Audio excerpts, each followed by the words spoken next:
नमस्कार साथियों, हम पढ़ रहे थे मौर्य वंश के बारे में और मौर्य वंश के बारे में पहले शासक के बारे में हमने पढ़ा चंद्रगुप्त मौर्य के बारे में, जिसने आचार्य चाणक्य की मदद से नंद वंश को परास्त करके सत्ता हासिल की। अब मौर्य वंश में जो दूसरा सबसे महत्वपूर्ण शासक आता है वो आता है बिंदुसार।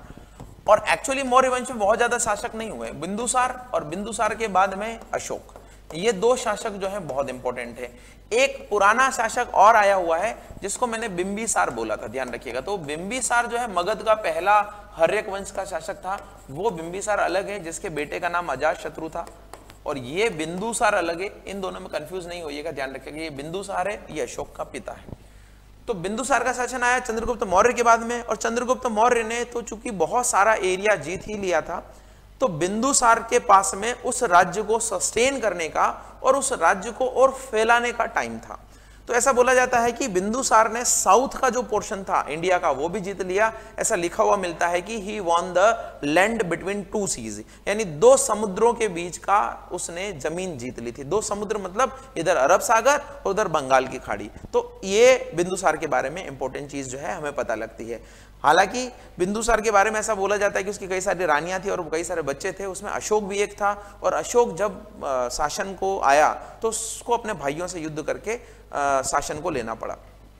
बिंदुसार के बारे में एक और खास बात जो बोली जाती है वो ये है कि बिंदुसार ने एक यूनानी राजा से एक फिलोसोफर की मांग की थी और सूखे अंजीर की मांग की थी और शराब की मांग की थी। तो वहां जो राजा थे उस समय, ग्रीक राजा जो थे, उन्होंने फिलोसोफर को देने से मना कर दिया था, क्योंकि फिलोसोफर जो है एक तरीके से गुरु आचार्य होता है और वो एक इंपोर्ट की चीज नहीं होती है कि हम आपको निर्यात कर दें। सूखे अंजीर भेज देंगे और आपके लिए मदिरा भी भेज देंगे, लेकिन फिलोसोफर भेजने से उन्होंने मना कर दिया था।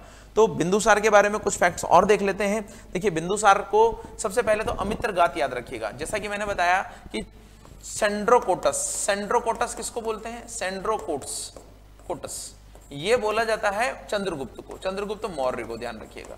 और यहां पर अमित्रगात, अमित्रगात का मतलब होता है कि शत्रुओं का नाश करने वाला, ये ग्रीक राइटर के द्वारा बोला जाता है। दूसरी बड़ी चीज कि ये चंद्रगुप्त मौर्य तो जैन फॉलोवर थे, लेकिन ये आजीवक संप्रदाय, उस समय जब भारत में धार्मिक आंदोलन हुए तो धार्मिक आंदोलन, बहुत सारे धर्म संप्रदायों की उन्नति हुई, तो उसमें जैन बुद्धिज्म तो सबसे इंपॉर्टेंट थे। ये आजीवक संप्रदाय भी बहुत इंपॉर्टेंट था, जिसकी स्थापना मक्खली गोशाल के द्वारा की गई थी। और ये मक्खली गोशाल जो है शुरुआत में बुद्ध और उसके समकालीन ही रहे, और इन्होंने अलग जो है अलग जो है संप्रदाय इन्होंने बनाया, जिसको हम बोलते हैं आजीवक संप्रदाय। तो इनको बाद में गुफाएं, केव में इनके लिए जगह रहने की बनाने का भी जिक्र आता है। आजीवक संप्रदाय को जो है अशोक के द्वारा कुछ गुफाएं दान में भी दी गई थी जहां पर ये रहते थे। तो ये मक्खली गोशाल के फॉलोवर थे या आजीवक संप्रदाय के फॉलोवर थे। बिंदुसार के बारे में बात कर रहा हूं, इसने साउथ इंडिया का पोर्शन जीता, ये मैंने आपको बता दिया। ऑलमोस्ट द इंडियन सबकॉन्टिनेंट, पूरा सबकॉन्टिनेंट जीत लिया था, means conquered the land between two seas, ये मैंने आपको बता दिया है। और ये मैं इसकी बात कर रहा था कि डायमेकस जो था was the ambassador of Antiochus first. ये थोड़े नाम ऐसे हैं, हिंदी इंग्लिश से इनका कोई मतलब नहीं है, ध्यान रखिएगा। इंग्लिश में भी ये एंटियोकस, तो एंटियोकस जो था ये एक यूनानी राजा था। ये इस यूनानी राजा ने यहां पर इसके दरबार में, बिंदुसार के दरबार में एक एम्बेसडर यानी राजदूत को भेजा था जिसका नाम था डायमेकस। और डायमेकस जो है इसका राजदूत था एक सीरियन किंग का, जिससे बिंदुसार ने क्या मांगा था? बिंदुसार ने मांगा था कि अच्छी वाइन भेजिए, एक फिलोसोफर भेजिए और फिग्स यानी सूखे अंजीर भेजिए। तो फिलोसोफर की डिमांड तो मना कर दी गई, नहीं मानी गई, लेकिन इसको सूखे अंजीर, एक वाइन भेजा गया और साथ में एक राजदूत भी भेजा गया जिसका नाम क्या था? डायमेकस। एक और नाम आता है कि जो मिस्र के राजा थे, इजिप्ट का मतलब मिस्र, तो मिस्र के राजा थे फिलाडेल्फियस टॉलेमी। तो ये जो फिलाडेल्फियस टॉलेमी थे, इनके द्वारा भी एक राजदूत को इसके दरबार में भेजा गया था। लेकिन कई सारे लोग बोलते हैं कि ये जो डायोनिसस था, ये डायोनिसस जो है वो अशोक के दरबार में था, न कि बिंदुसार के दरबार में। तो डायमेकस और डायोनिसस, ये दो राजदूतों के नाम जो है आपको याद रखने हैं। एक का नाम है डायमेकस, एक का नाम है डायोनिसस। दोनों ऑलमोस्ट नाम जो है मिलते जुलते हैं, इसलिए मैंने इंग्लिश में भी लिखा है, हिंदी में भी लिखा है, इंग्लिश में लिखा है, हिंदी में लिखा है। तो आप ध्यान रखिएगा, ये दो ही चीजें। और ये क्वेश्चन एसएससी रेलवे में कई बार आ चुका है कि किस मौर्य साम्राज्य के राजा ने विदेशी ग्रीक शासक से सूखे अंजीर और एक दार्शनिक की मांग की थी। तो यह क्वेश्चन बहुत बार आ चुका है, ये आप ध्यान रखिएगा। क्वेश्चन इस पे भी बन सकता है कि वो किसके फॉलोवर थे और अमित्रघात किसका नाम है। तो ये 3 इंपॉर्टेंट पॉइंट जो है आपको बिंदुसार के बारे में याद रखने, बस बिंदुसार के बारे में इतना ही है। बिंदुसार की मृत्यु के बाद में इसके पुत्रों के बीच में युद्ध होता है और अशोक जो है उनमें विजेता बनकर उभरता है। कहते हैं कि अशोक ने अपने 99 ब्रदर्स की 99 भाइयों की हत्या करके राजगद्दी को पाया था। तो अशोक बहुत ही क्रूर शासक हुआ करता था शुरुआत के टाइम पे। उसका एक बड़ा भाई था सुशीम, तो सुशीम की हत्या करने के बाद में अशोक जो है इस राजगद्दी पर बैठा और अशोक ने ये चीजें की थी कि अपने भाइयों की हत्या करके ये किया था और उसने बहुत बड़ा साम्राज्य भी स्थापित किया था। सोचिए, उसने हिंसा के बल पर विश्व विजेता जो सिकंदर था उससे भी बड़ा साम्राज्य स्थापित कर दिया था। अभी मैं बताऊंगा कि अशोक का साम्राज्य कहां तक था, लेकिन उसका हृदय परिवर्तन हो जाता है। हृदय परिवर्तन क्या होता है? उसके शासन काल के 8वें वर्ष में यानी 261 में एक युद्ध लड़ा जाता है जिसको हम बोलते हैं कलिंग वॉर। कलिंग अभी वर्तमान में उड़ीसा में है और इस कलिंग वॉर में बहुत ज्यादा मात्रा में खून खराबा होता है। कई सारे लोग असहाय निसहाय लोग जो है अपनी जान गंवा देते हैं, दूसरे लोग भी मारे जाते हैं और ये बर्बादी देखकर अशोक के मन में ये आता है कि ये हिंसा बेकार की चीजें हैं, अब मैं हिंसा नहीं करूंगा। वो अपनी तलवार वहीं डाल देते हैं और युद्ध की जगह धर्म की बात करते हैं और वो बाद में बुद्ध धर्म को अपना लेते हैं और बुद्ध धर्म को अपनाने के बाद में कई सारे लोगों को बुद्ध धर्म के प्रचार के लिए विदेशों में भी भेजते हैं। तो आज आप जो China, south Korea, Japan, Singapore, Vietnam, Cambodia, Sri Lanka, ये जो इतनी भी जगह ये बौद्ध धर्म देखते हैं, ये एक तरीके से मानिएगा कि उस समय फैलाव इसका चालू हुआ था। अशोक बौद्ध धर्म अपना लेते हैं। साथ ही साथ उनके काल की जो सबसे बड़ी बात है वो है कि प्रजा से संवाद। अभी तक के राजा प्रजा से कोई सीधा संवाद नहीं करते थे, यानी कम्युनिकेशन करना। अशोक ने अपनी प्रजा से सीधा संवाद किया, किसके माध्यम से? कई सारे लेखों के माध्यम से। कई सारे बड़े बड़े शहरों में, नगरों में अशोक ने अभिलेख लिखवाए।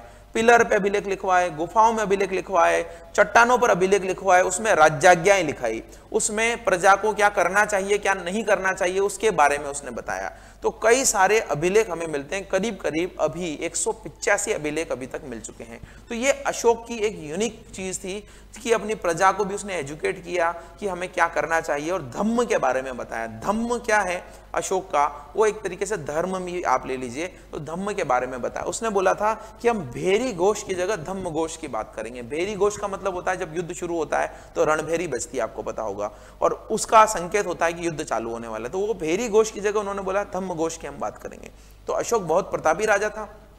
उसने अपने शासनकाल के 8-10 सालों में ही बहुत बड़ा प्रदेश विजित कर लिया था, लेकिन बाद में शांति अहिंसा की नीति पर आए और एक महान सम्राट कहलाए जो भारत के प्राचीन काल के सबसे बड़े एरिया पर राज करने वाले शासक थे अशोक। तो इनके बारे में कुछ चीजें जानते हैं कि इनकी चीजें क्या इंपॉर्टेंट थी, कहां कहां पर इन्होंने राज किया, और सबसे इंपॉर्टेंट इनके इंस्क्रिप्शन के बारे में, इनके अभिलेख के बारे में हम जानते हैं।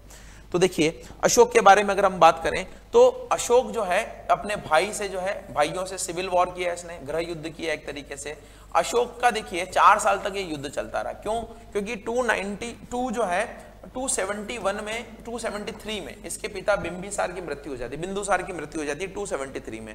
273 के बाद में 4 साल तक 269 तक अशोक को राजगद्दी नहीं मिलती। 4 साल तक ये अपने भाइयों से युद्ध लड़ता रहता है और सारे भाइयों की हत्या करने के बाद में केवल एक को छोड़ने के बाद में ये जो है 269 BCE में 259 ईसा पूर्व में राजगद्दी पर बैठता है और फिर ये जो है अपने राज्य विस्तार करता है। तो मैंने बताया 269 से 261 यानी 8 सालों में कलिंग युद्ध तक अपने राज्य को विस्तार करने के बाद में ये जो है नीति अपना लेता है, किसकी? बुद्ध धर्म की, धम्म की नीति अपना लेता है। और उस धम्म की नीति के कारण ही अशोक अपना राज्य विस्तार रोक देता है, नहीं तो ये मैं कहूंगा कि ये बहुत बड़ा साम्राज्य स्थापित कर सकता था। अशोक जब राजकुमार था तब उसको उज्जैनी यानी अवंती, जो हम पुराना महाजनपद बोलते हैं, वहां पर भेजा जाता है, तक्षशिला भेजा जाता है, वहां पर विद्रोह हुआ था उसको दबाने के लिए। बाद में वही स्किल जो है अशोक के काम आती है जिसमें अपने सारे भाइयों की हत्या करके वो इस पर बैठता है। तो अवंती का राज्यपाल था। श्रीनगर और देवपत्तन ऐसा कहा जाता है कि उसके द्वारा बसाए गए शहर हैं।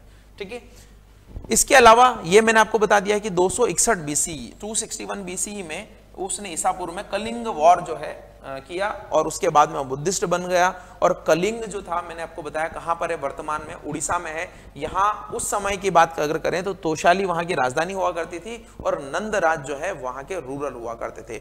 और ये क्वेश्चन कई बार स्पेसिफिकली आया हुआ है कि किस वर्ष में, अपने शासनकाल के किस वर्ष में अशोक ने कलिंग पर आक्रमण किया। तो ध्यान रखिएगा 8वां वर्ष है, और ये 8वां वर्ष आप 273 से मत लीजिएगा, क्योंकि 273 में तो बिंदुसार की मृत्यु हुई थी और अशोक को अपने भाइयों से युद्ध लड़ने में 4 साल लगे राजगद्दी को लेने में। तो 269 से अपने शासन के 8वें वर्ष में इसने जो है कलिंग पर आक्रमण किया, जहां की राजधानी तोशाली थी। तो ये बहुत इंपॉर्टेंट है। इसके बाद में मैंने बताया कि युद्ध की विभीषिका से परेशान होकर, हिंसा को छोड़कर बुद्ध धर्म अपना लेते हैं। तो यहां पर एक और क्वेश्चन बनता है आपका कि अशोक को बुद्ध धर्म की दीक्षा देने वाले व्यक्ति कौन थे।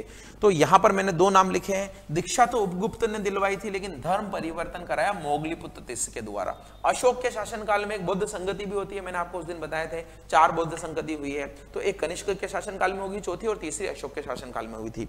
तो ये एक इंपॉर्टेंट है। और ये सारी जानकारी फिर हमें कहां से मिलती है, हाथी गुम्फा अभिलेख से। ये मैंने पहले बताया कि वहां पर एलिफेंट इंस्क्रिप्शन जो है, हाथी गुम्फा अभिलेख जो है, जो चेदी वंश के राजा खारवेल के द्वारा लिखा गया है, उसी से हमें पता लगता है कि नंद वंश का शासक जो महापद्मनंद था वो जीन की मूर्ति को वहां से उठाकर ले जाता है, यानी महावीर की मूर्ति को। और इसी से हमें पता लगता है कि कलिंग युद्ध के बाद की विभीषिका से परेशान होकर अशोक ने बुद्ध धर्म अपना लिया। तो ये खारवेल का हाथी गुम्फा अभिलेख जो है बहुत इंपॉर्टेंट है, ये आप ध्यान रखिएगा। चेदी वंश के राजा खारवेल के द्वारा लिखा गया है।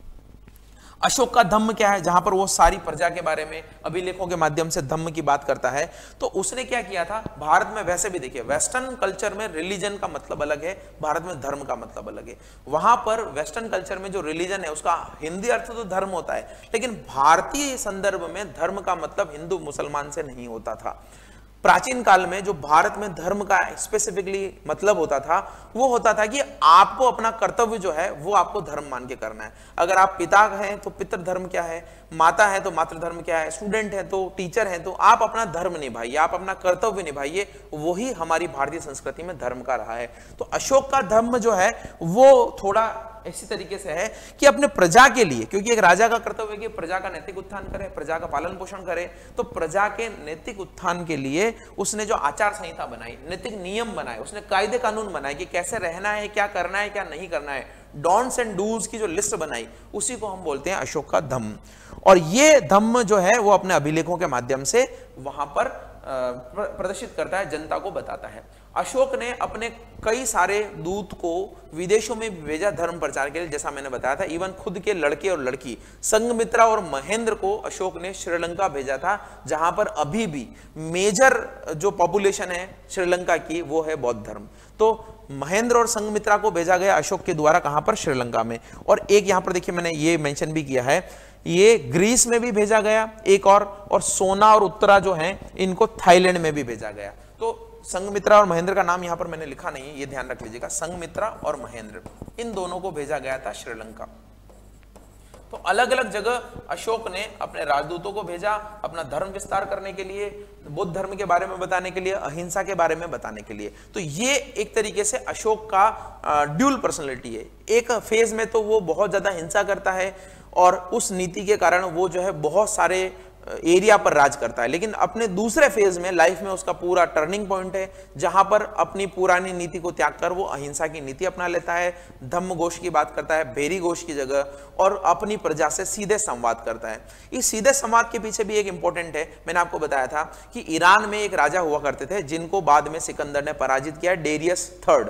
तो डेरियस या दारा थर्ड का जो दादाजी थे, डेरियस फर्स्ट, उसके द्वारा इसी तरीके का संवाद, इसी तरीके के अभिलेख और इसी तरीके के स्तंभ बनाए गए थे।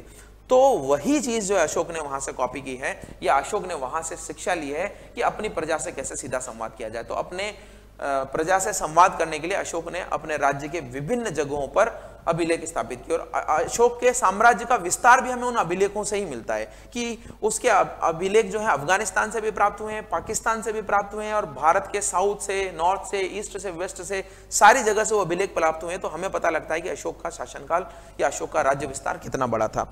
एक और इंपॉर्टेंट ध्यान रखिएगा, राज्य चिन्ह जो है अशोक का मयूर था, यानी मोर जो है उसका राज्य चिन्ह था। तो ये अशोक के बारे में बहुत इंपॉर्टेंट चीजें मैंने आपको बताई है, ये आप ध्यान रखिएगा। ये मैंने एक मैप दिखाया आपको कि ये अशोक का राज्य विस्तार है। देखिए ये मगध है यहाँ पर, जिसका जो पाटलिपुत्र यहाँ मगध की राजधानी हुआ करती थी, जो अभी प्रेजेंट में पटना है, और ये अशोक का राज्य विस्तार है साउथ में से लेकर। अशोक के एक अभिलेख में जिक्र भी है चोर, चेल और पांडे। ये केरल पुत्र जो है, केरल पुत्र जो लिखे गए हैं, चेर हैं, चोला है और पांड्या है, इनका जिक्र है जहां पर अशोक ने शासन नहीं किया था। ये थोड़ी जगह छोड़कर बाकी देखिए अशोक का शासनकाल। और ये जो सनातन धर्म वाले अखंड भारत की कल्पना करते हैं, ये एक्चुअल में भारत अखंड भारत है, जहां पर हमारा जो है उस समय प्राचीन काल में शासन था। बाकी वर्तमान में बाउंड्री भारत की ये है, ये आपका पाकिस्तान और ये आपका अफगानिस्तान। तो अफगानिस्तान, पाकिस्तान और उससे भी आगे जाकर अशोक का शासन उस समय रहा था। तो ये 265 बीसीई का मैप है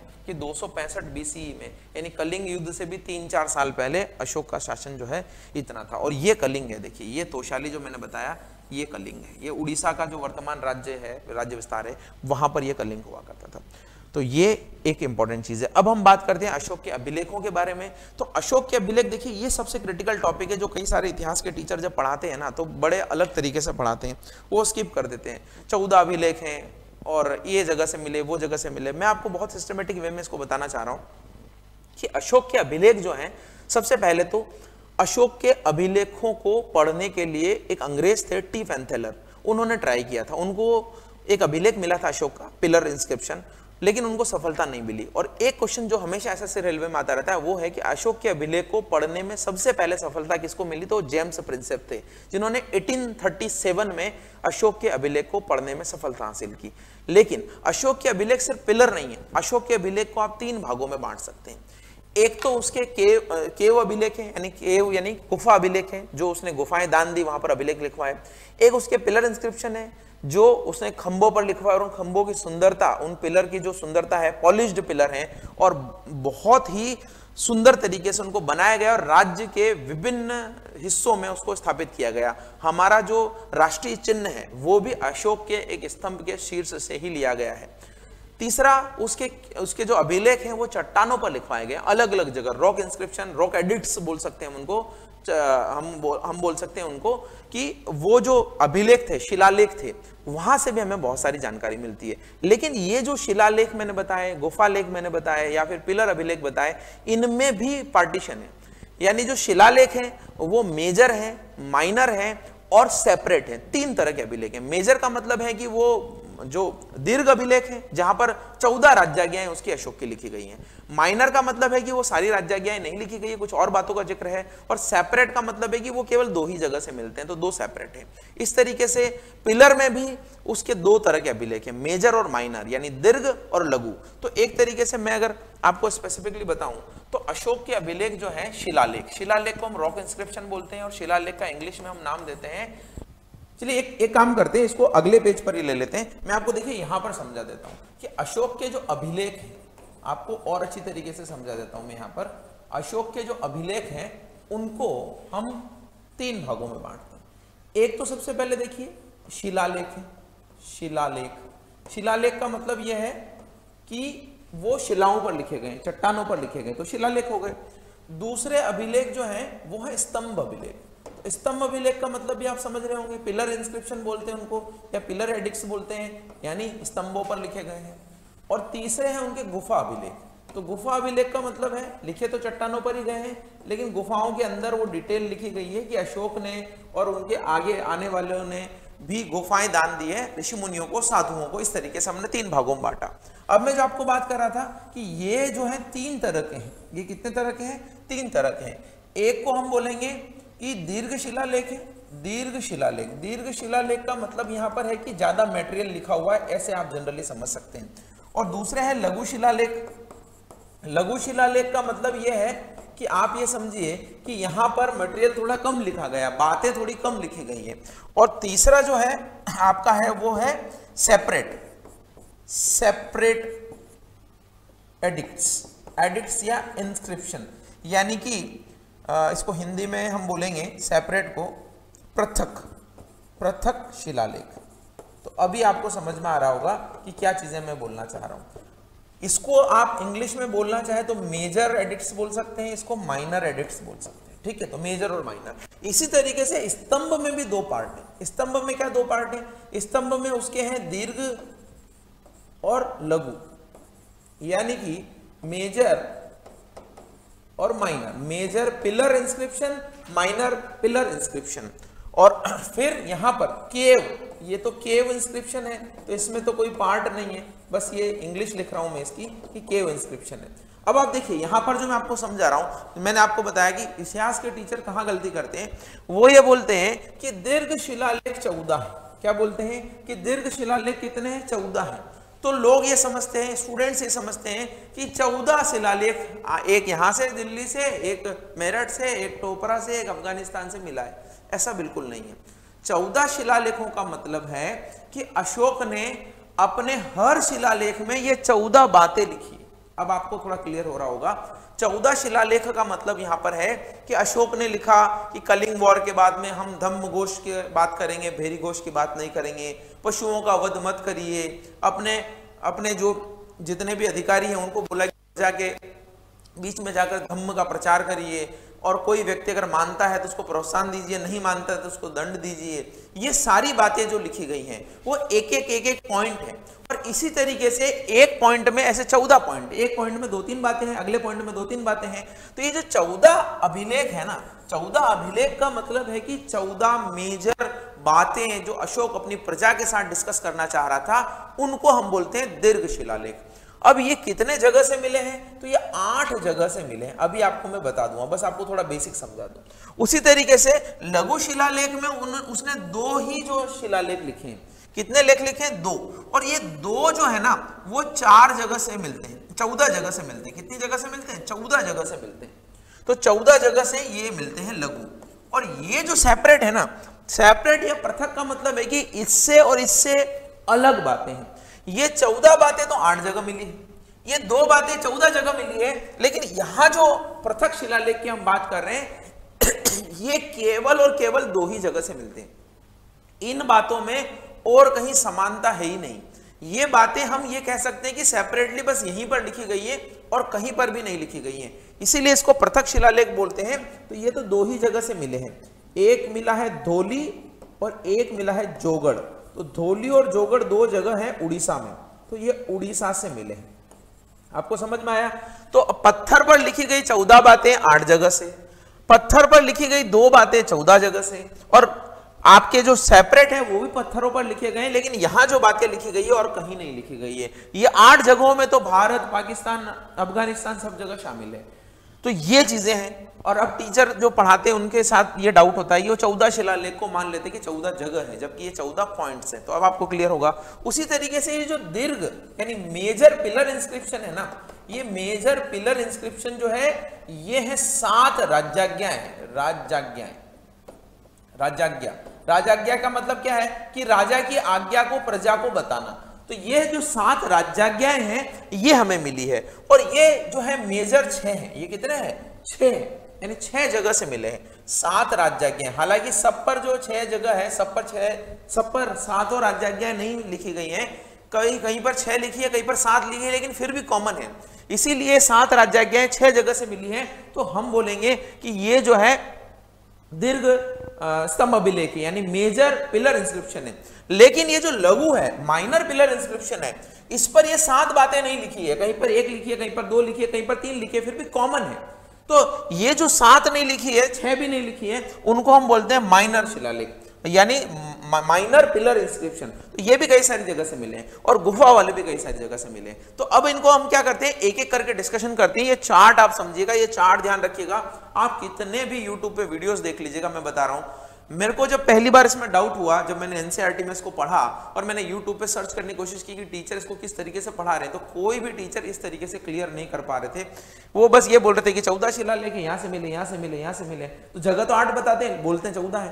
तो वो 14 एक्चुअल में क्या है, बातें हैं जो 8 जगह से मिली है। तो देखिए सबसे पहले क्या है, मैं आपको बताता हूं अशोक के शिलालेख के बारे में कुछ इंपॉर्टेंट चीजें, और फिर हम यहाँ पर पढ़ेंगे हमारे फैक्चुअल चीजें जो आएगी। तो सबसे पहले टी पेंथेलर जो है 1750 में इसको खोजते हैं। दिल्ली मेरठ अभिलेख को। अब दिल्ली मेरठ भी देखिए, ये भी इंटरेस्टिंग ही बड़ा, ये एक्चुअली मेरठ में था, सबसे पहले कहां पर था, मेरठ में था। मेरठ से फिरोज शाह तुगलक इसको दिल्ली उठा के ले आते हैं, तो इसीलिए इसको बोला जाता है दिल्ली मेरठ। तो खोजा गया दिल्ली में है, स्पेसिफिकली कहां का था, मेरठ का था। बाद में फिरोज शाह तुगलक इसको दिल्ली ले आते हैं, तो पता लगता है कि एक्चुअली तो ये मेरठ में खुदवाया गया था, मेरठ में स्थापित किया गया था, बाद में दिल्ली ले आए। तो टी वेंथलर इसको 1750 में खोज लेते हैं अशोक के स्तंभ को, लेकिन उनको पढ़ने में, डिकोड करने में सफलता नहीं हासिल होती है कि किसका है, क्या लिखा हुआ है। लेकिन बाद में ये सबसे इंपॉर्टेंट क्वेश्चन एसएससी और रेलवे में कई बार आया हुआ है कि अशोक को अभिलेख को पढ़ने में सबसे पहली बार सफलता किसे मिली। तो अशोक के अभिलेखों को पढ़ने में पहली बार सफलता मिली है किसको, ये है जेम्स प्रिंसेप। और जेम्स प्रिंसेप ने 1837 में एक अभिलेख पढ़ा था, उसका नाम दिल्ली टोपरा है। अब देखिए ये भी बहुत इंटरेस्टिंग है, ये एक्चुअली कहां का है, ये टोपरा का है, और टोपरा से कहां ले जाया गया, दिल्ली लाया गया। तो फिरोज शाह तुगलक जो है दिल्ली 2 स्तंभ अभिलेख को लेके, 2 इंस्क्रिप्शन को लेके आए थे, दोनों ही पिलर हैं, ये दोनों ही कौन से हैं, पिलर इंस्क्रिप्शन है। इन दोनों को फिरोज शाह तुगलक के द्वारा दिल्ली लाया गया। तो क्वेश्चन ये भी बनता है, एक क्वेश्चन तो ये बनता है कि सबसे पहले किसने डिकोड किया, यहाँ क्या लिखा हुआ है, वो है आपका जेम्स प्रिंसेप। दूसरा ये क्वेश्चन बनता है कि कौन जो शासक था दिल्ली का, वो अशोक के स्तंभ अभिलेख को मेरठ और टोपरा से दिल्ली लेके आया गया, तो वो कौन है, फिरोज शाह तुगलक। ये भी ध्यान रखिएगा।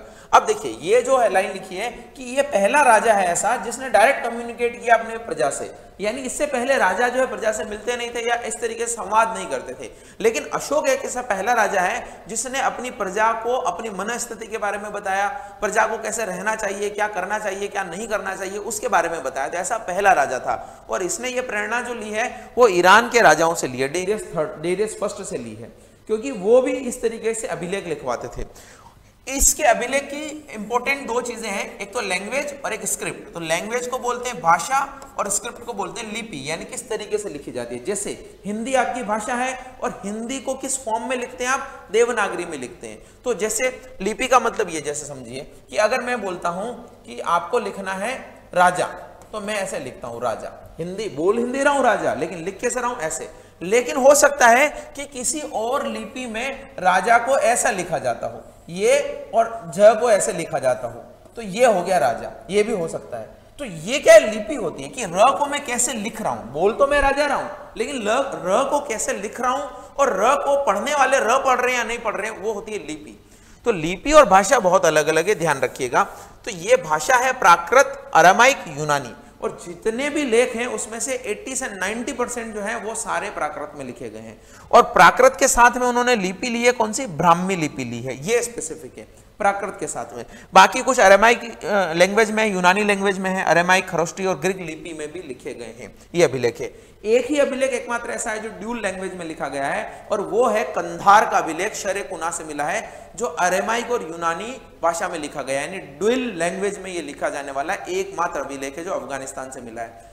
अशोक के अभिलेखों से हमें यह भी जानकारी मिलती है कि उसका शासन उस समय कहां तक फैला हुआ था, तो ये आप ध्यान रखिएगा। अब ये मैंने आपको बता दिया, वैसे भी रॉक इंस्क्रिप्शन, पिलर इंस्क्रिप्शन, केव इंस्क्रिप्शन, ये अभी पिछले पन्ने पर ही बताया आपको, तो इनके बारे में जानते हैं। सबसे पहले हम बात करते हैं रॉक एडिक्ट्स की, यानी कि हम बात करते हैं शिलालेखों की। और शिलालेख मैंने बताया कितनी जगह से मिले हैं, 8 जगह से मिले। तो देखिए, ये देखिए सबसे पहले कि 3 तरह के हैं, दीर्घ, लघु और पृथक। तो दीर्घ शिलालेख में क्या है, 14 दीर्घ शिलालेख जो है या वृत्त शिलालेख है, विभिन्न लेखों का समूह है, यानी ये जो 14 लेखों का समूह है उसको हम बोलते हैं दीर्घ शिलालेख। और ये 8 भिन्न भिन्न स्थानों से प्राप्त किए गए हैं। कहाँ कहाँ से प्राप्त किए गए हैं, तो एक है शाहबाजगढ़ी, एक है मानसेहरा। ये हिंदी में आप मेरे ख्याल से प्रॉब्लम नहीं आनी चाहिए कोई भी।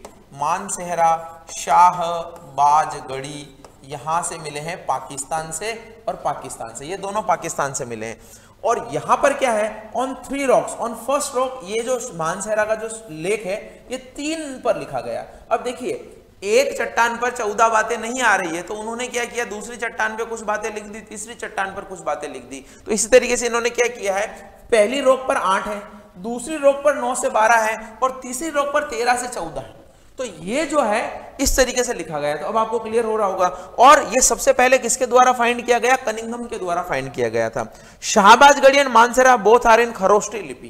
तो ये शाहबाजगढ़ी और मानसेहरा के जो अभिलेख है खरोष्टी लिपि में लिखे गए हैं, क्योंकि वहां पर इस तरीके की लिपि चलती थी। भारत में तो ब्राह्मी लिपि में लिखे गए, तो खरोष्टी लिपि में लिखे गए। आपको मैंने बताया था कि खरोष्टी लिपि भारत वालों ने ईरान वालों से सीखी थी। तो ये आपका खरोष्टी लिपि है। फिर एक और कहां से मिला है, एक ये हो गया, दूसरा ये हो गया, तीसरा कहां से मिला है, कालसी से मिला है, चौथा गिरनार गुजरात से मिला है, पांचवा धौली और छठा जोगड़, सातवां सोपारा, आठवां येरागुड्डी। तो येरागुड्डी आंध्र प्रदेश में, सोपारा महाराष्ट्र में, जोगड़ ओडिशा, धौली उड़ीसा, गिरनार गुजरात, कालसी यूपी। और ये जो दो साइट है ना, यहीं से उसको पृथक शिलालेख भी प्राप्त हुए, यहीं पर वो पृथक शिलालेख भी लिखे गए। तो यानी कि यहां पर क्या है, ये 14 बातें तो लिखी गई है चट्टानों पर, वो तो ठीक है, उसके अलावा एक एक दो चट्टानों पर कुछ अलग बातें भी लिखी गई है, इसीलिए इनको यहां पर हम बोलते हैं कि पृथक शिलालेख भी यहीं से मिले हैं। और ये 8 वाले स्थानों में भी आते हैं, तो धौली और जोगड़ दोनों उड़ीसा में। तो ये तो हो गए वृहद शिलालेख के बारे में। इन वृहद शिलालेख पर क्या क्या चीजें लिखी गई है वो देखते हैं। एक बार पहले ये देख लीजिए, मैंने पिक्चर भी आपके लिए लेके आया हूं। देखिए ये पाकिस्तान में जहां पर खरोष्टी लिपि में लिखा गया, अभी मैंने आपको बताया शाहबाजगढ़ और मानसेहरा, तो यहां पर ये लिखा गया है, जहां पर मैंने आपको बताया कि 3 चट्टानों पर लिखे गए। ये कालसी है, ये गिरनार है, ये सोपारा है, और ये येरागुड्डी है, ये जोगड़ है, धौली है, ये कंधार है। तो इस तरीके से ये लिखे गए, ठीक है ना। अब आप देखिए आगे, यहां पर क्या है, यहां पर देखिए प्रथम ये 14 शिलालेखों के वर्ण विषय क्या है। प्रथम 14 शिलालेखों के वर्ण विषय में, यानी पहला विषय क्या है, पहला विषय है किसी की पशु का वध न किया जाए। दूसरा विषय क्या है, care for man and animal, यानी पुरुषों और जानवरों की जो है, मानव, पुरुष नहीं बोलूंगा, महिलाओं की भी, मानव और जानवरों की जो है वो केयर करना है। और इसी में उसने पांड्य, सत्यपुत्र, केरल पुत्र, ये जो है अलग अलग राजा हुआ करते थे। साउथ में आपने सुना होगा, एक्चुअली इनका बाद में पता लगा कि ये पांड्य, चेर और चोल, इन साम्राज्य के बारे में बात कर रहा है जो भारत के साउथ ईस्ट पार्ट में पाए गए थे। जैसे देखिए मैंने अभी आपको मैप दिखाया था यहाँ पर, तो ये जो है, ये देखिए यहाँ पर चेर, चोल, और ये केरल पुत्र को ही चेर बोलते हैं। तो इनके बारे में बात की गई है, ठीक है। इसके बाद देखिए, इसके बाद क्या है, इसके बाद तृतीय शिलालेख में क्या है, ये राज्य पदाधिकारी थे, इनको आदेश दिए गए कि प्रति 5 वर्ष के बाद धर्म प्रचार पर जाएं। इन अधिकारियों को नाम दिया गया था राजुक। क्या नाम दिया गया था, राजुक नाम दिया गया था, जो ये चीजें देखते थे कि कहां पर इंस्क्रिप्शन लिखवाना है, प्रजा उसको पालन करती है कि नहीं करती है, जो करती है उसको प्रमोट करना, जो नहीं करती उसको दंड देना, इस तरीके से बात की गई है। चतुर्थ शिलालेख में ये बहुत इंपॉर्टेंट है, ध्यान रखिएगा, ये धम्म घोष की बात करता है अशोक, यानी वो आचार संहिता की बात करता है। इसकी बात करता है कि ये चीजें हमें धर्म का साउंड आए, राइटनेस, जो अच्छी चीजें क्या है, वो एक मैंने बताया था कि नैतिक आचार संहिता उसने अपने प्रजा के लिए डिसाइड की थी, उसके बारे में बात करता है। जबकि भेरी घोष का मतलब क्या है, साउंड ऑफ वार, तो भेरी घोष की जगह धम्म घोष की बात करता है चौथे वाले पॉइंट में। और 8th में अशोक का जो बोध गया को उसने विजिट किया था, बोधि ट्री उसने जो देखी थी, उसके बारे में बात करता है, यानी धम्म यात्रा का उल्लेख है 8वें अभिलेख में। तो ये चीजें आपसे पूछी जाती है कि उसकी धर्म यात्रा का उल्लेख जो है किस वाले अभिलेख में है, तो 8वें अभिलेख में धर्म यात्रा का उद्देश्य। 12वें अभिलेख में क्या है, सभी धर्मों के प्रति सहिष्णुता की नीति। और सबसे इंपॉर्टेंट बात है 13वें अभिलेख में, जिसमें कलिंग युद्ध का वर्णन है। कलिंग युद्ध की में इसकी विजय हुई, उसके बाद इसने जो है बौद्ध धर्म धारण कर लिया, उसका वर्णन है 13वें अभिलेख में। तो ये और ये बहुत इंपॉर्टेंट है, ये ध्यान रखिएगा। और 14वीं बात क्या है कि आप जो है ये इनग्रेव करिए, यानी ये जो शिलालेख है ये राज्य के विभिन्न हिस्सों में इसको स्थापित कराने की अशोक की आज्ञा है, इसके बारे में वर्णन है। तो ये 14 बातें हमें 8 जगह से मिली है, इनको ही हम बोलते हैं दीर्घ शिलालेख। अब दीर्घ के बाद में मैंने बताया सेपरेट, तो सेपरेट तो हमने देख लिया, धौली और जोगड़ से मिले, पृथक 2 अलग अलग बातें लिखी गई है। तो फिर बचता कौन है, लघु शिलालेख। तो लघु शिलालेख देखिए क्या है, लघु शिलालेख, पहले तो आप ये शिला है, अब आपको कितना नजर आ रहा है मुझे पता नहीं, क्योंकि एक्चुअल में चट्टान है तो आपको कुछ दिख भी नहीं रहा होगा। इस तरीके से कुछ भी चट्टाने हैं अलग अलग, इतनी साफ सुथरी नहीं है, इतना पॉलिश्ड चट्टाने नहीं है, ऐसे लिखे गए, ये सारे जो है बातें लिखी गई है, इस तरीके से बातें लिखी गई है, चट्टानों पे नजर ही नहीं आएगी आपको, ठीक है। तो ये जो है ये शिलालेख इस तरीके से लिखे जाते हैं, ठीक है दोस्तों। चलिए एक और चीज बताता हूं, देखिए मैं लेके आया हूं, ये देखिए ब्राह्मी लिपि में लिखा गया है, और ये जो है कौन सी स्क्रिप्ट है, ब्राह्मी स्क्रिप्ट है और प्राकृत लैंग्वेज में लिखा गया। अब आप देखिए यहाँ पर ये एडिक्ट 1 इसको बोलते हैं, यहाँ पर लिखा गया, देखिए अब आपको एकदम क्लियर हो जाएगा, ये एडिक्ट 1 है, यानी पहली बात जो मैंने बोली है ना वो ऐसे लिखी गई है, दूसरा पॉइंट ये लिखा गया है, तीसरा पॉइंट ये लिखा गया, चौथा पॉइंट ये लिखा गया, 5वां पॉइंट ये लिखा गया, इसी तरीके से 14 पॉइंट एक चट्टान पर लिखे गए हैं। अगर एक चट्टान पर नहीं आए तो दूसरी पर, तीसरी पर लिखे गए, तो इनको आप समझिएगा। अब ये स्क्रिप्ट हम समझ नहीं सकते, हम पढ़ नहीं सकते, लेकिन ये जो है प्राकृत भाषा में लिखे गए। ये देखिए यहाँ पर ये 6वां है, 7वां है, 8वां है, 9वां है, 10वां है, 11वां है, इस तरीके से लिखे गए हैं। तो ये मैं आपके लिए इसे दिखाने के लिए लेके आया हूं कि आपको प्रॉब्लम नहीं है, ठीक है।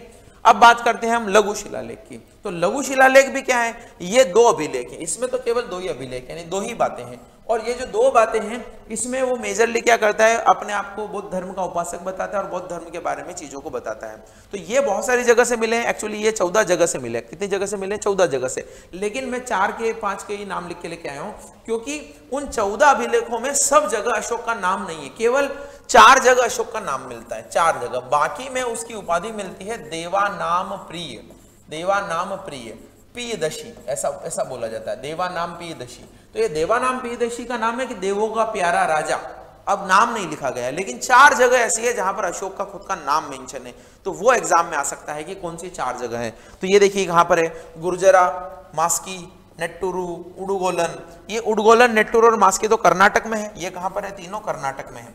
और ये जो है गुर्जरा कहां अभिलेख है? ये मध्य प्रदेश में है। तो मध्य प्रदेश का, आप मध्य प्रदेश, ठीक है, ये यहां पर है।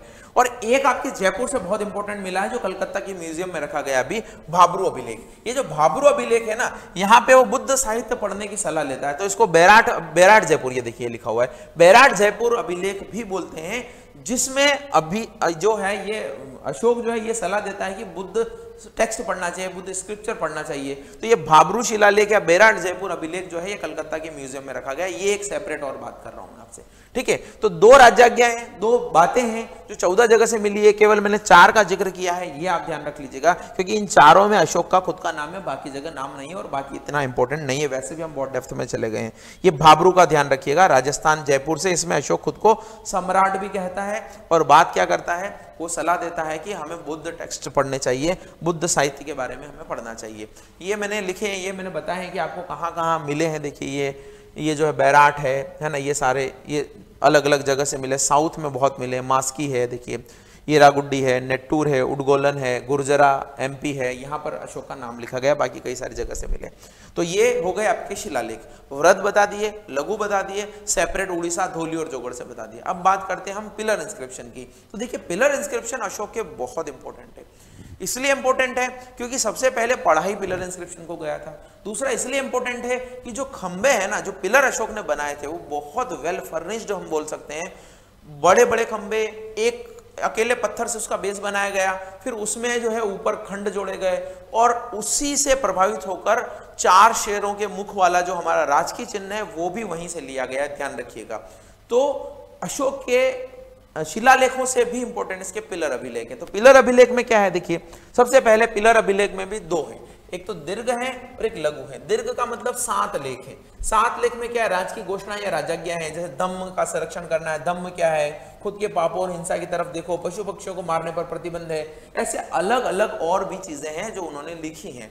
और ये जो 7 राजाज्ञाएं हैं ये हमें 6 स्थानों से मिलती है। तो 6 स्थानों पर मिलने वाले जो 7 राज्य, हालांकि सभी जगह 7 राजाज्ञाएं नहीं लिखी गई हैं, 6 ही लिखी गई हैं, लेकिन ये जो 7 राजाज्ञाओं वाले शिलालेख हैं इन्हीं को हम बोलते हैं दीर्घ स्तंभ अभिलेख। अब यहां पर क्या है, देखिए यहां पर बहुत इंपॉर्टेंट चीज है। ये मैंने बताया दिल्ली टोपरा, ये बताया दिल्ली मेरठ। तो दिल्ली मेरठ जो है, सबसे पहले मैंने आपको बताया था कि दिल्ली मेरठ को ही किसने, टी फेंथलर ने खोजा था, टी फेंथलर। और मैंने बताया था कि ये टी फेंथलर जो है पढ़ने में असमर्थ हुए थे इसको। बाद में दिल्ली टोपरा जो अभिलेख था, दिल्ली टोपरा को जेम्स प्रिंसेप ने पढ़ा था, अभी मैंने आपको थोड़ी देर पहले बताया। तो शिफ्टेड टू दिल्ली फिरोज शाह तुगलक के द्वारा दिल्ली लाए गए। दोनों ही दिल्ली टोपरा, दिल्ली मेरठ जो है दिल्ली लाए गए, टोपरा और कहां से, यहां से। तो ये दोनों आप ध्यान रखिएगा, ये टोपरा हरियाणा अंबाला में और मेरठ तो आपको पता है यूपी में है।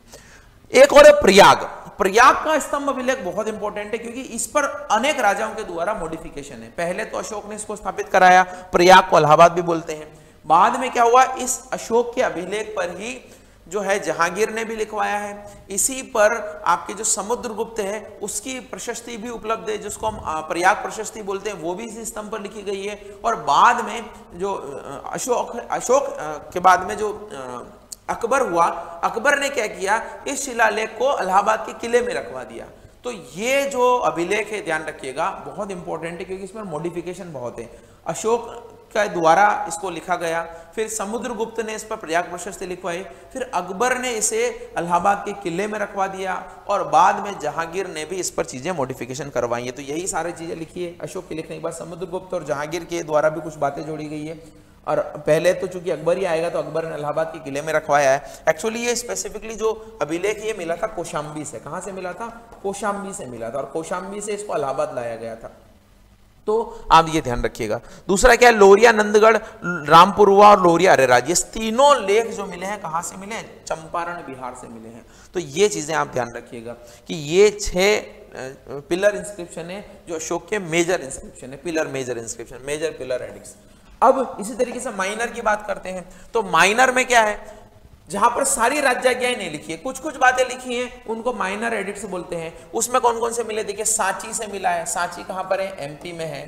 फिर क्या है, सारनाथ से मिला है। सारनाथ कहां से? वाराणसी से है। और इसी में 4 शेर जो है वो बने हुए हैं और बहुत ही सुंदर जो है, मैं आपको ये पिक्चर लेके आया हूं, अभी बताऊंगा। बहुत सुंदरता से उसको गढ़ा गया है और स्थापित किया गया। तो सारनाथ से हमारा राष्ट्रीय चिन्ह कहां से लिया गया? सारनाथ वाराणसी में जो इंस्क्रिप्शन लगा है उससे लिया गया है। फिर कौशाम्बी है, रानी का अभिलेख है। इसको एक्चुअली स्पेसिफिकली क्वेश्चन इसी तरीके से आता है कि रानी का अभिलेख कहां पर स्थापित है? रानी का अभिलेख, अशोक की एक रानी थी जिसका नाम था कारुवाकी। तो कारुवाकी रानी यहां पर लिखा होगा, ये देखिए कारुवाकी जो है ये रानी है। और ये एक ऐसा इंस्क्रिप्शन है जिसमें पिलर के शीर्ष पर कुछ नहीं है, सिर्फ पिलर ही और उसका इंस्क्रिप्शन लिखा गया। बाकी सब में इस तरीके से डिजाइन बनाई गई है कि ये जो है, मान लीजिए ये बेस है, ये पिलर है, फिर यहाँ पर पिलर में एक घंटे टाइप ऐसा बनाया गया है जिसके ऊपर एक प्लेटफॉर्म बनाया गया है। ये प्लेटफॉर्म कहीं कहीं पर तो गोल है, कहीं कहीं पर चौरस है, इस तरीके से प्लेटफॉर्म है। और इसके ऊपर कोई ना कोई मूर्ति लगाई गई है, चाहे वो शेर की मूर्ति हो, चाहे वो नंदी की गाय की मूर्ति हो, और चाहे हो सकता है कि 4 मुंह वाली मूर्ति हो। तो इस तरीके से उसके इंस्क्रिप्शन है।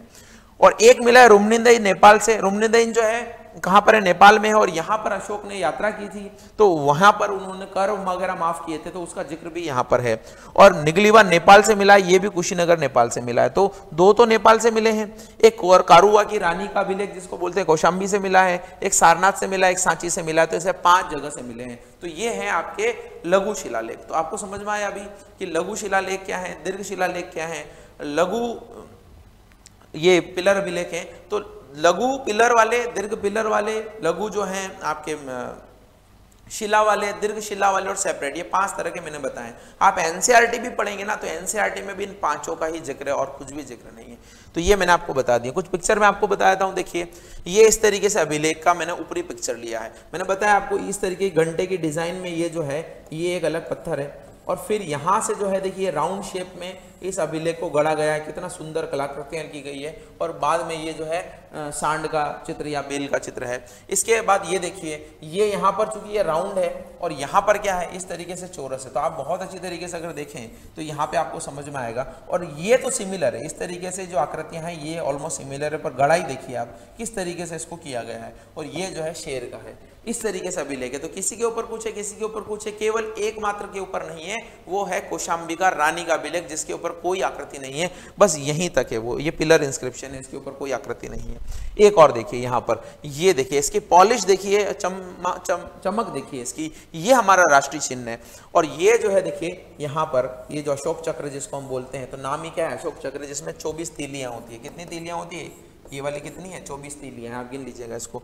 और ये 4 शेर जो हैं, एक्चुअली 3 ही दिखते हैं, एक पीछे है, तो आपको ये ध्यान रखना है। और बहुत ही सुंदर तरीके से इसको बनाया गया। और ये जो यहाँ पर है ना, ये शेर, हाथी, बैल और सांड, इस तरीके से अलग अलग 3-4 फोटोज बनाए गए यहाँ पर। तो 2 इस तरफ है, 2 उस तरफ है, 2 उस तरफ है, इस तरीके से 4 के फोटो बनाए गए हैं। तो चारों साइड में ये फोटो मिल जाएंगे आपको। ये सेम पीछे मिलेगा और 2 इधर मिलेंगे तो 2 सेम इधर मिलेंगे, इस तरीके से।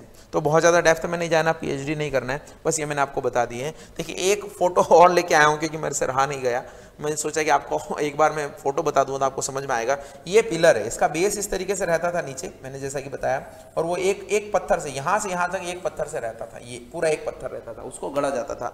फिर बाद में ये यहाँ से डिजाइन बनती थी इस तरीके से राउंड में, और उसके ऊपर ये एक पत्थर का रहता था।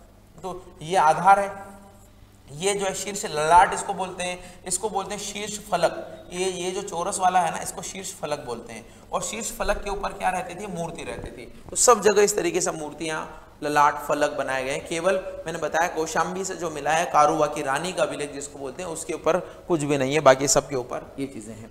तो ये आपके लिए बहुत इंपॉर्टेंट चीज थी, मैंने आपको बता दिया। गुफा अभिलेख तो बहुत छोटे हैं, कोई खास नहीं है इसमें, बस एक तरीके का टाइप है।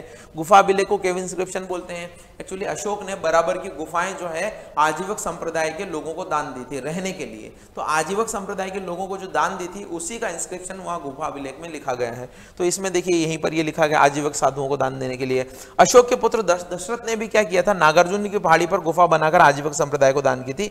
इसका वो जानकारी हमें नागार्जुनी अभिलेख से मिलता है। तो एक तो आपका ये है जो मैंने बताया बराबर केव इंस्क्रिप्शन, ये बराबर की गुफाएं, ये बिहार बराबर की गुफाएं, तो बराबर की गुफाओं का बराबर का अभिलेख मिला है वहां पर, है ना। और एक जो मिला है कहां से, नागार्जुनी अभिलेख से। तो नागार्जुन की अभिलेख जो है अशोक के पुत्र दशरथ ने नागार्जुन की जो गुफा है वहां पर वो बनाकर आजीवक संप्रदाय को दान दी थी। तो वहां पर भी उसने एक अभिलेख लिखा है, लेकिन अशोक के द्वारा लिखा गया अभिलेख तो एक ही मिलता है, बराबर की गुफाएं।